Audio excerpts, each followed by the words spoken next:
ఆ ప్రత్యేకంగా ఉంచాడంటే ఆ ప్రత్యక్షపు గుడారంలోకి వెళ్ళి వాళ్ళ దీపాలు ఏం చేయాలి? ఆరిపోకుండా ఆ దీపాలకు ఉన్నటువంటి నలుపంతా తీసేసి ఒత్తును సరి చేయాలి. ఈ 2000తో చేస్తారా? ఈ 2000తో చేస్తారా? ఈ 2000తో చేయగలరా ఎవరన్నా? ఈ 2000 అంటే బొట్టన వేలు చాలా ప్రాముఖ్యం. ఒక యుద్ధం చేయాలనుకోండి, ఏం చేయాలి? ఈ బొట్టన వేలు చాలా అవసరం. ఈ 4 ఏళ్ళతో ఉంటే యుద్ధం చేయగలరా? చేయలేడు. ఒక గన్ పెట్టి కాల్చాలనుకోండి, ఆ గన్ పట్టుకోవడానికి గ్రిప్ కావాలంటే ఏముండాలి? ఖచ్చితంగా ఈ వేలు ఉండాలి. ఇది లేకపోతే మనం కాల్చడానికి అవదు. అంటే చాలా ప్రాముఖ్యమైనది.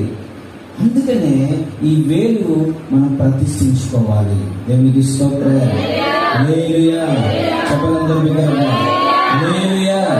అందుకని మనము దేవుని వాక్యంలో కూడా విన్నాం. ఆ వ్యక్తి పేరు ఏంటది? బెనాయా. దేవుని చిత్తము కొరకు